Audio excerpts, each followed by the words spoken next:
Excuse me madam. ಬನ್ನಿ ಶ್ರೀಕಾಂತ್, ಕೂತ್ಕೊಳ್ಳಿ. Thank you madam. ಹೇಗಿದ್ದೀರಾ? ಚೆನ್ನಾಗಿದ್ದೀನಿ. ಏನ್ ಬಂದಿದ್ದು? ಏನಿಲ್ಲ, ನಿಮ್ಮ ಹತ್ರ GST ಆಮ್ನೆಸ್ಟಿ ಸ್ಕೀಮ್ ಬೆನಿಫಿಟ್ ಬಗ್ಗೆ ಮಾತಾಡೋಕೆ ಬಂದೆ. ಹೇಳಿ. ಮೇಡಮ್, ಮೊನ್ನೆನಾಯ್ತು ಗೊತ್ತಾ?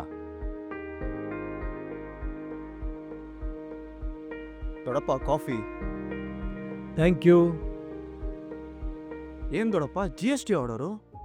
ಇದಾ ಸುಮಾರು ದಿನಗಳಿಂದ ಈ ಪೇಪರ್ಸ್ ಎಲ್ಲ ಪೋಸ್ಟಲ್ ಬಂತು. ಆಮೇಲೆ ನೋಡೋಣ ಅಂದ್ಬಿಟ್ಟು ಹಾಗೆ ಇಟ್ಟಿದ್ದೆ. ನೀವು GST ಅಥಾರಿಟಿಯಿಂದ ಬಂದಿರೋ ನೋಟಿಸ್ಗೆ ಉತ್ತರ ಕೊಟ್ಟಿಲ್ಲ ಅನ್ಸುತ್ತೆ. ಹಾಗಾಗಿ ಆರ್ಡರ್ ಮಾಡಿ ತೆರಿಗೆ ಬಡ್ಡಿ ಮತ್ತು ದಂಡ ಕಟ್ಟಿ ಅಂತ ಆದೇಶ ಮಾಡಿದ್ದಾರೆ. ಹೌದಾ? ನಿಮ್ಮ ಟೈಮ್ ಚೆನ್ನಾಗಿದೆ ದೊಡ್ಡಪ್ಪ. ಈಗ GST ಅಮ್ನೆಸ್ಟಿ ಸ್ಕೀಮ್ ಬಂದಿದೆ ಅಂತ ನನಗೆ ನಮ್ಮ ಆಡಿಟರ್ ಒಬ್ರು ಹೇಳಿದ್ರು. ಬರೀ ತೆರಿಗೆ ಕಟ್ಟಿದ್ರೆ ಸಾಕಂತೆ. ಹಾ, ಅಬ್ಬಾ. ಆಮೇಲೆ ಆ ವ್ಯಾಪಾರಿ ನನ್ನ ಹತ್ರ ಬಂದಿದ್ರು. ನಾನು ಬಡ್ಡಿ ಮತ್ತು ದಂಡ ಎರಡೂ ಮನ್ನಾ ಆಗುತ್ತೆ ಅಂತ ಹೇಳಿ ಕಳಿಸಿದ್ದೀನಿ. That's good. ಹಾಂ ಮೇಡಮ್, GST ಪೋರ್ಟಲಲ್ಲಿ ಅಥವಾ ಇಮೇಲಲ್ಲಿ ಇಲ್ಲ ಪೋಸ್ಟಲ್ಲಿ 2017-18 2019-20 GST ಪ್ರಕರಣದಲ್ಲಿ ಯಾವುದಾದ್ರೂ GST ಆದೇಶ ಬಂದಿದೆಯಾ ಚೆಕ್ ಮಾಡ್ಕೊಳ್ಳಿ ಅಂತ ನಾನೆಲ್ಲ ಕ್ಲೈಂಟ್ಸ್ಗೆ ಹೇಳಿದ್ದೀನಿ.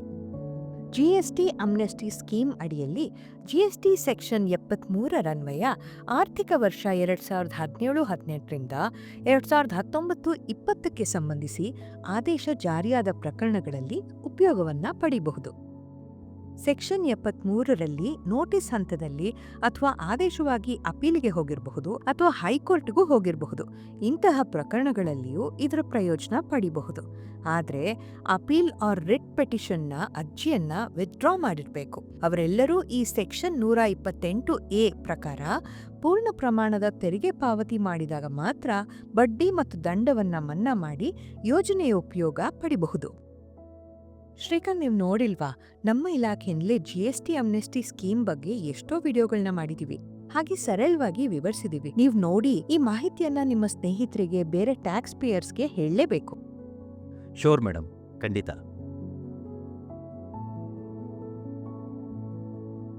GST ಅಮ್ನೆಸ್ಟಿ ಸ್ಕೀಮ್ ವರ್ತಕ ಸ್ನೇಹಿ ಯೋಜನೆಯಾಗಿದೆ. 2017-18, 2018-19, 2019-20 ಆರ್ಥಿಕ ವರ್ಷಗಳಿಗೆ ಸಂಬಂಧಿಸಿದ ತೆರಿಗೆ ಬಾಕಿಯನ್ನು ನಿಗದಿತ ಅವಧಿಯಲ್ಲಿ ಪಾವತಿಸಿದರೆ ಬಡ್ಡಿ ಮತ್ತು ದಂಡವನ್ನು ಮನ್ನಾ ಮಾಡುವ ಯೋಜನೆಯಾಗಿದೆ. ಬಾಕಿ ಇರುವ ತೆರಿಗೆಯನ್ನು ಪಾವತಿಸಲು ಕೊನೆಯ ದಿನಾಂಕ 31 ಮಾರ್ಚ್ 2025.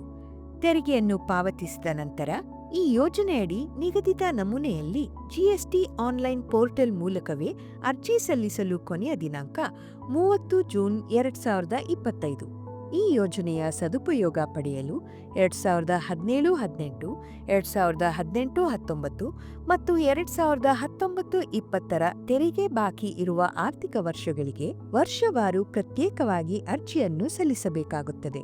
ಈ ಸಂಬಂಧ ವರ್ತಕರು ಇಲಾಖೆಯ GST ಪೋರ್ಟಲ್ ಅಥವಾ ಇಮೇಲ್ ಅಥವಾ ಅಂಚೆಯ ಮೂಲಕ ನೀಡಲಾಗಿರುವ ನೋಟಿಸ್ ಅಥವಾ ಆದೇಶಗಳನ್ನು ಪರಿಶೀಲಿಸಿ ಈ ಯೋಜನೆಯ ಸದುಪಯೋಗವನ್ನು ಪಡೆದುಕೊಳ್ಳಬಹುದಾಗಿದೆ. GST ಪಾವತಿಸೋಣ, ಸಮೃದ್ಧ ದೇಶ ನಿರ್ಮಿಸೋಣ. ಸದಾ ನಿಮ್ಮ ಸೇವೆಯಲ್ಲಿ ಕರ್ನಾಟಕ ವಾಣಿಜ್ಯ ತೆರಿಗೆಗಳ ಇಲಾಖೆ.